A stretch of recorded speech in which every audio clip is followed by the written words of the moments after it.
Welcome to the Prophecy Club. I have got Zen Garcia on the phone today. He's a webmaster, video producer, radio host, author of 7 books, 10 years in the ministry. We are discussing his new book, Lucifer, Father of Cain. So, Zen, welcome to the Prophecy Club. Thank you again, Stan. I really appreciate the opportunity and, again, your openness to receiving this information without any prior bias or judgment.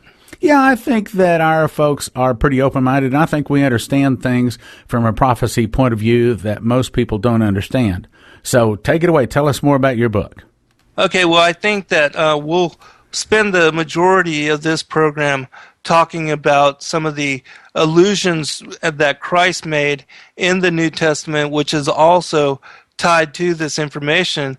But just to set the foundation and also provide other references which will help people to better understand this information, I also want to bring up a couple things from, well, this will be Genesis chapter 5, because I had made mention in the previous program about why it is that Cain's lineage in Genesis chapter 4 is separated from Adam's lineage. And I explained with the Targumic text, as well as explaining what the semicolon meant in the King James Version of Genesis chapter 4:1, how all of that, when you refer to the Targumic text, you get better description and more understanding, which helps one to understand what that separation denotes and what the semicolon actually meant. And so I'll begin with Genesis chapter 5 in the Targumic text, because this also provides greater detail on the King James Version of Genesis chapter 5 and why it is that in chapter 5 we find Adam's lineage. It says this: "This is the book of the genealogy of man. In the day that the Lord created man, in the likeness of the Lord he made him. Male and female he created them and blessed them in the name of his word. He called their name man in the day they were created. And Adam lived 130 years and begat Sheth, who had the likeness of his image and of his similitude.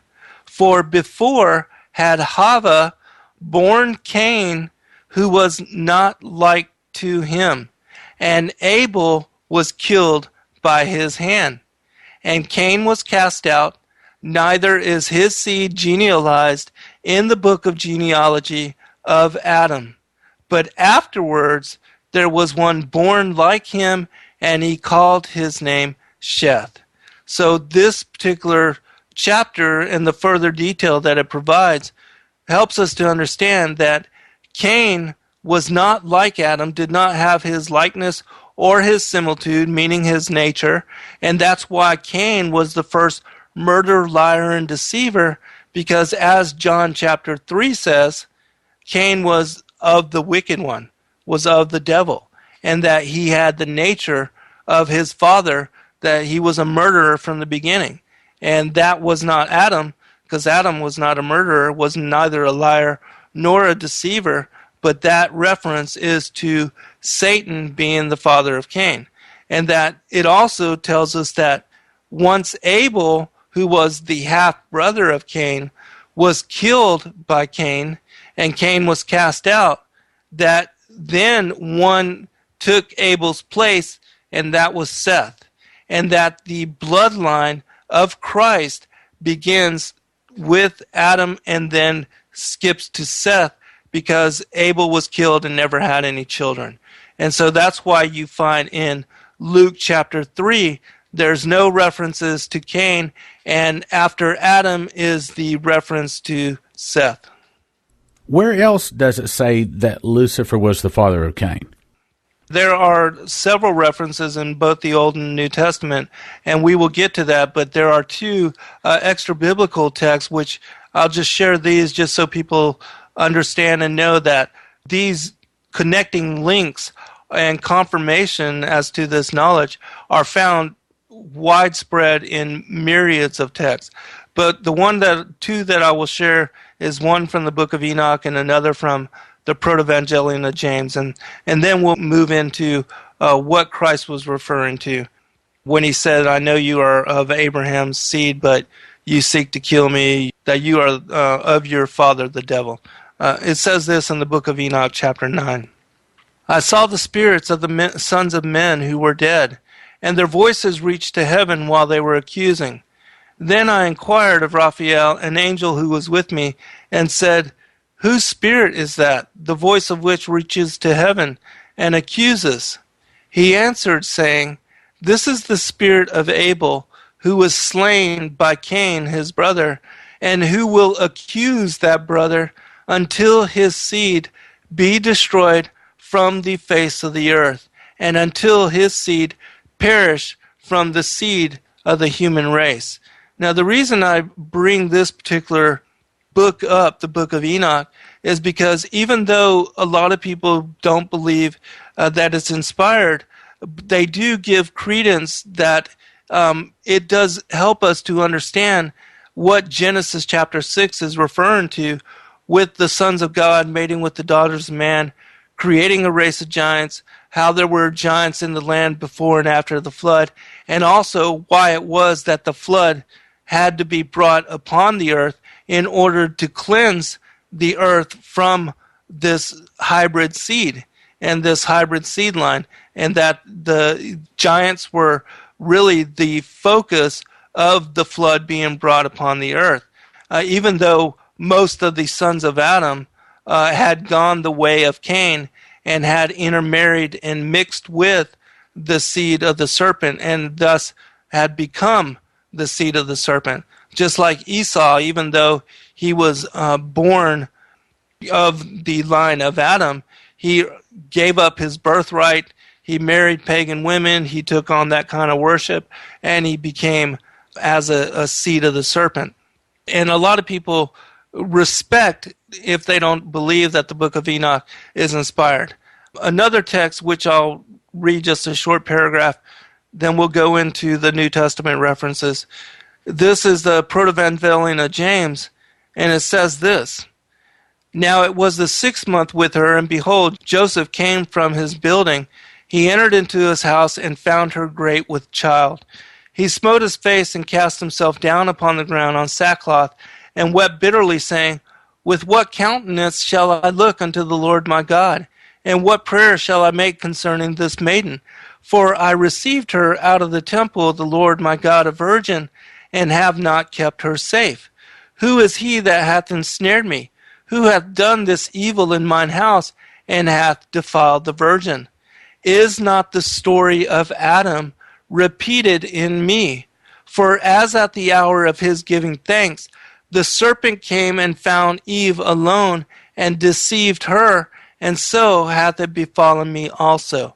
And so in this story, Joseph, who was an elderly widowed man and already had had children from a previous marriage, he was chosen to be the caretaker of Mary, who was a 14-year-old virgin who had lived in the temple and had spoken with angels, had been even fed by the angels, and did not want to become married and did not want to have children. And so he took her from the temple to his house, went out for 6 months to do construction work because he was involved in that. When he came back, he found her pregnant. And he says in this story, is not the story of Adam repeating in me? For as at the hour of his giving thanks, the serpent came and found Eve alone and deceived her, so hath it befallen me also.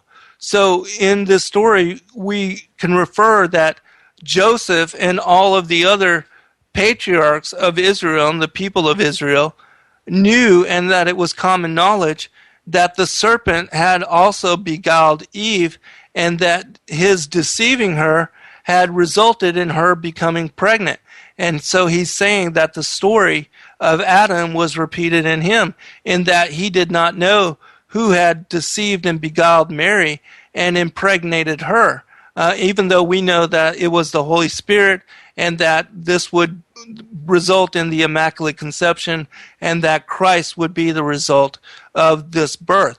But his not knowing, and he was going to hide Mary away, but he was told by the Holy Spirit then that she was carrying the child of the Lord, and that she was a virgin both before and that she would be a virgin even after. And there are stories of that which, verify. Salome was the midwife, and she verified in a very graphic way how Mary was a virgin even after the birth of Christ, and that the Immaculate Conception was not one of a natural where she was impregnated with the seed of man or defiled in that way. And so Joseph is speaking how everybody knows that Eve also was beguiled by the serpent. The result of that was Cain, and that Cain was the firstborn son as the result of that.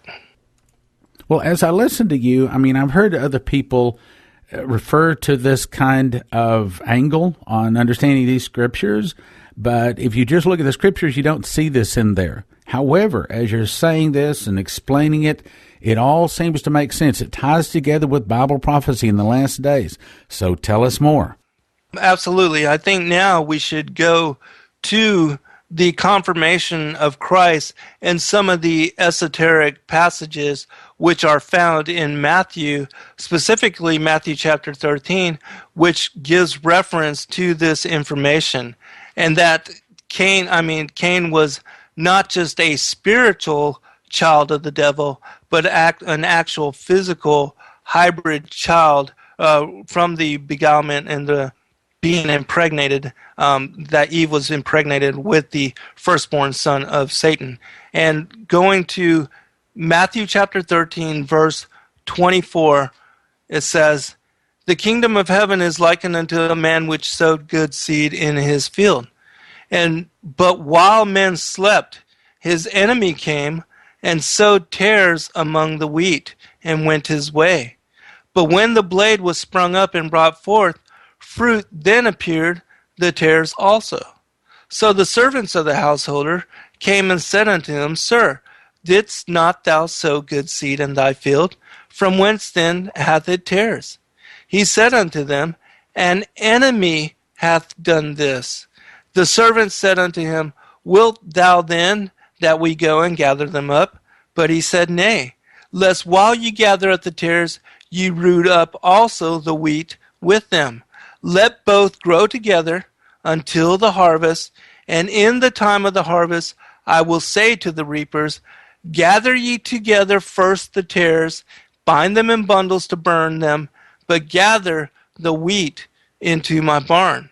So just as Genesis chapter 3 is veiling that the fruit from the tree of the knowledge of good and evil that was not an actual fruit and is symbolically and metaphorically expounding upon a larger story and is veiling something that once you come to discernment on, it clicks and the light bulb goes off. If we refer to and look to, but while men slept, his enemy came, sowed tares among the wheat, and went his way. That this is a reference to what occurred in the garden, and that while Adam was doing whatever he was doing, in this case, the metaphor is that he slept doing whatever he was doing, that an enemy came. That enemy is a reference to Satan, and that Satan... We'll be right back after this message. In 1980, an angel came to Dmitri Duduman and told him that it is written in the Bible and that America will be defeated in 1 hour by Russia. I just made a brand new DVD covering all of the secular, real-life proof that Russia really is preparing to do exactly that. Topics are: Arise, Devour Much Flesh, Russia in Prophecy, Russia Now Rich and Strong, Russia's numerous military expansions, Ukraine, and how it is making the bear angry. Russia is warning the U.S., but we're not listening. Russia is building their military, modernizing submarines, aircraft, missiles, and their army, while the U.S. is downsizing and filled with traitors and weaknesses. 2.5 hours, gift of $30. Go to prophecyclub.com or call 785-266-1112. That's The Russian Bear Rises at prophecyclub.com or 785-266-1112. Order today. It's time for the famous Prophecy Club Summer Blowout. You get 6 DVDs of your choice by calling 785-266-1112. Valued at $30 each. That's $180, all for a gift of just $100. Call 785-266-1112. Grab your cell phone, 785-266-1112. Not available on the internet. 785-266-1112. 6 DVDs for a gift of $100. Call now. And now, back to the program. Is a reference to Satan, and that Satan is the one that sowed the tares. In this case, the tare is Cain. And so the enmity, again, going back to Genesis chapter 3, verse 15, with the enmity between the seed of the woman, the seed of the serpent, between her seed and thy seed, referring to Satan, that the world situation, that over what would be the next 6,000 years from Cain and Abel to what would be even our day now as our being the fig tree generation, the last generation, and that the harvest with the wheat and the tares, which I'll get to next, is a reference to both coming up in the garden and both that the tares were allowed to be with the wheat and that they would be both allowed continuance until the harvest, which in this case, the harvest is the second coming of the Son of Man, that when Christ comes again, that this will actually take place. And it says, from whence then hath it tares? He said unto them, an enemy hath done this. Now this is important because when we skip down just a little bit more and we go to the portion of Matthew chapter 13, verse 36, which this is important because in this particular scenario, Christ sends the multitudes away. His address to the multitudes is that he is speaking to them in parable form, in that they don't understand. It says somewhere, speak I to them in parables, for they seeing see not, hearing hear not, and neither do they understand. So he refers these stories in parable form so that when they have the information and do come to discernment later, that the light will go off for them and they will understand that this is what Christ was meaning and what he was referring to. Well, in this case, the multitudes are sent away. His disciples come unto him saying, declare unto us the parable of the tares and of the field. And so here in the next few passages, he's going to explain to them without parable form exactly what the parable of the wheat and the tares means. And he says this, he answered and he said unto them, he that soweth the good seed is the Son of Man. The field is the world. The good seed are the children of the kingdom, but the tares are the children of the wicked one. The enemy, referring back to the garden parable in the previous part of Matthew chapter 13, where it says, an enemy hath done this, he is now equating that enemy and that parable with the enemy that sowed them is the devil, so that we would not be mistaken in any kind of way that the enemy was the devil and that the devil is the father of the tares and that the first tare was Cain. So continuing, the enemy that sowed them is the devil. The harvest is the end of the world, meaning his second coming, and the reapers are the angels. As therefore the tares are gathered and burned in the fire, so shall it be in the end of this world. The Son of Man shall send forth his angels, they shall gather out of his kingdom all things that offend, and them which do iniquity, and shall cast them into a furnace of fire. There shall be wailing and gnashing of teeth. Then shall the righteous shine forth as the sun in the kingdom of their Father. Who hath ears to hear, let him hear. So here, after the multitudes are sent away, he explains directly to his disciples, who are the apostles, the parable of the tares of the field, and equates the enemy in the previous garden parable as being the devil, and that the tares are the seed of the serpent, which begins with Cain.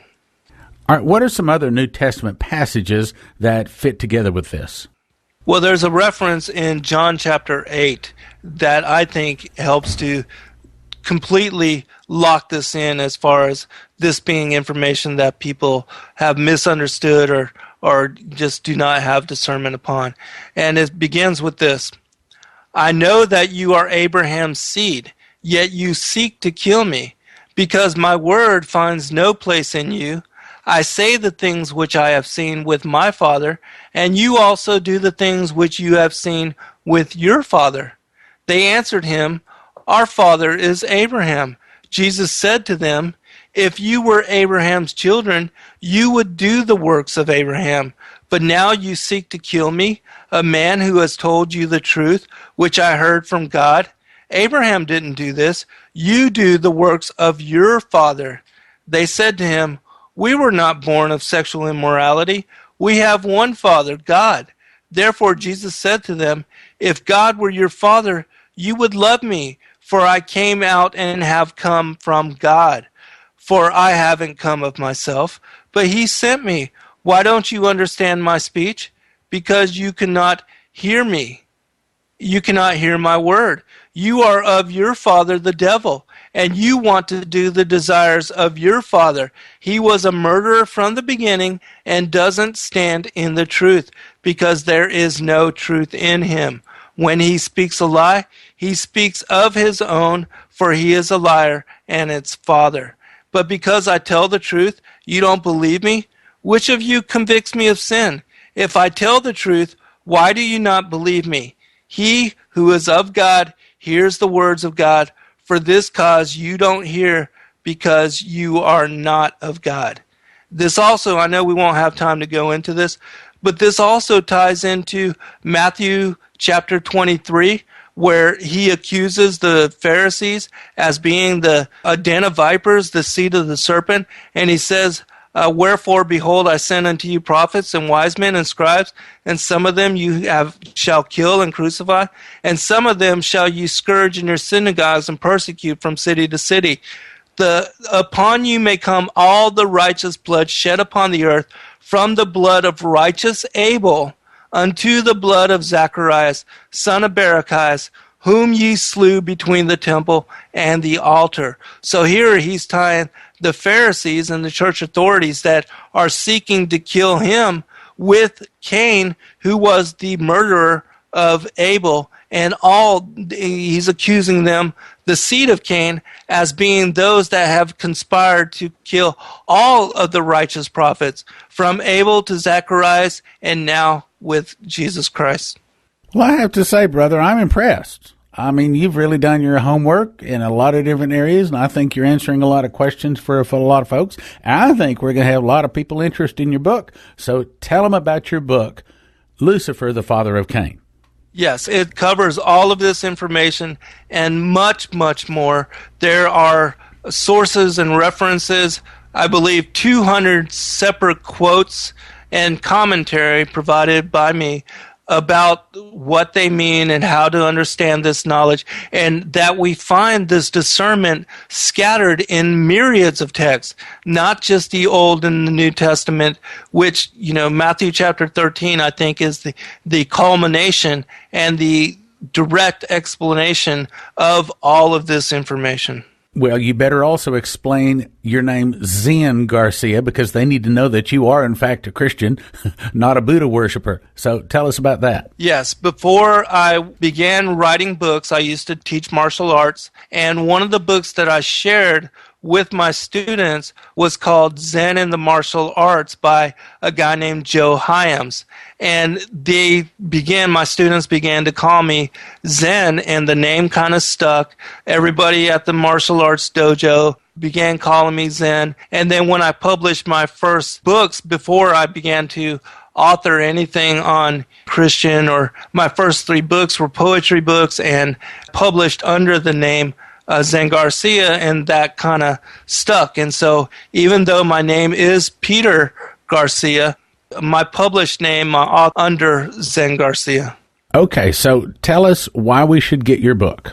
For those that have never heard about or do not understand this information, it's my belief that this is a skeleton key for unlocking Scripture, helping people to understand both the Old and New Testament as well as all the other books, and also the current world situation and how it is that we are dealing with the seed of the serpent, and that they are the creators and proponents and are duty bound to the New World Order and the whole situation that we see with endless war, conspiracy as far as false flag events like 9/11.